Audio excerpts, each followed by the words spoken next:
David Noguera. Oui, moi aussi j'ai joué.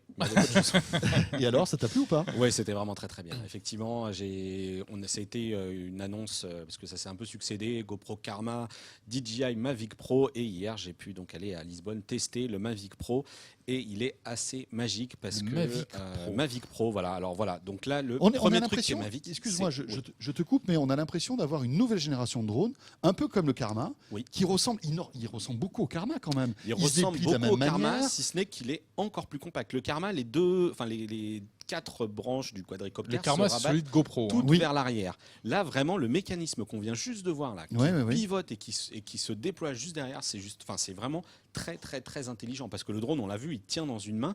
Et en fait, pourquoi ces petits drones arrivent? Eh bien, c'est parce que, en l'occurrence, en France, il y a une législation qui est sur le point de changer.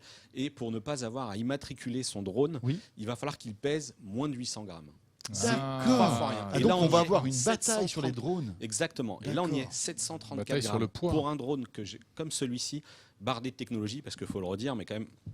DJI, ils ont vraiment beaucoup de technologie. On l'a vu très rapidement là à l'instant. Il a 2 caméras sur le dessous, en plus de la caméra qui est en façade, qui filme en vrai 4K. Il a donc des senseurs aussi en dessous pour le stabiliser et 2 autres détecteurs à l'avant qui sont l'anti-collision.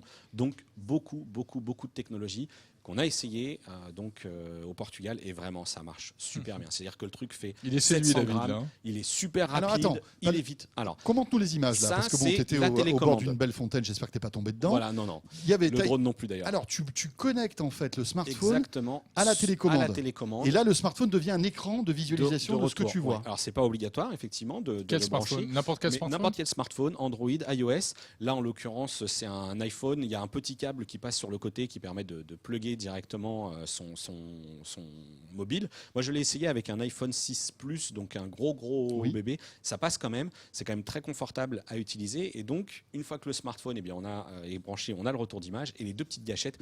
Et tout ça tient vraiment dans un tout petit sac. C'est vraiment. C'est top parce que jusqu'à maintenant on se disait pour transporter son drone, faut y aller. Là, des gros on peut machins, vraiment se faire plaisir. Et là, en plus, il vole ce drone. Et en plus, il vole. Alors là, on est en train de voir une fonction qui est assez. Il y a un mec que je connais à côté de toi. Exactement. Il y a Pépé qui est en train de faire, parce qu'effectivement, il va reparler dans le power. Mais là, on est sur le mode du precision landing. Lorsque le drone décolle, il filme le point de départ, là où il décolle, pour venir ensuite se reposer exactement là où il a décollé. Parce que les fonctions de retour à la maison, c'est à 2 cm près, effectivement, mais par rapport à parfois 1-2 mètres de décalage qu'on avait. Même s'il y a du vent.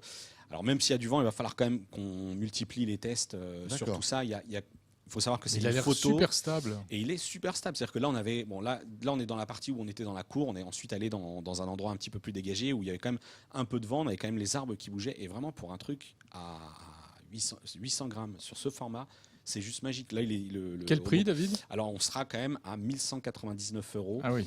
Pour le prix de départ et 1499 € pour un pack avec une seconde batterie, un chargeur, la housse. On se rend compte que mine de rien, aujourd'hui, pour avoir quelque chose de sérieux, il faut dépasser les 1000 €, voire être aux alentours des 1500. C'est le cas du Karma. Hein. Le Karma, il coûte 800 €, mais si on rajoute la caméra 4K, exactement, on est à 1200. Exactement.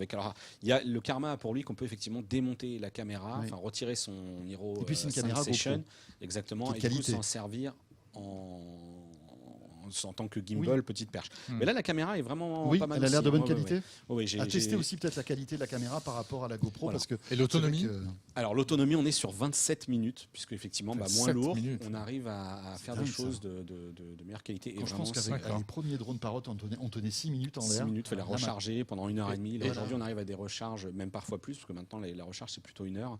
Et la portée, David? Et la portée, alors, eux, ils peuvent aller grâce à leur technologie, jusqu'à 7 km. Ça sera 4 km pour l'Europe.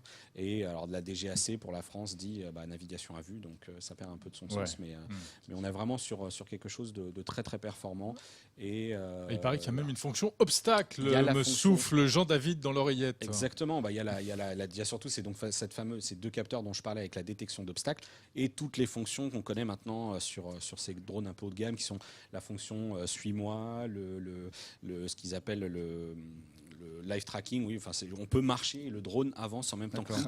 Et c'est vraiment du suivi de sujet. Sur l'application, je me dessine, il me dit OK, je t'ai reconnu, je te suis. Bon, à ne pas utiliser n'importe où, bien entendu. Non, bien sûr. Il faut dire que la réglementation est quand même assez stricte.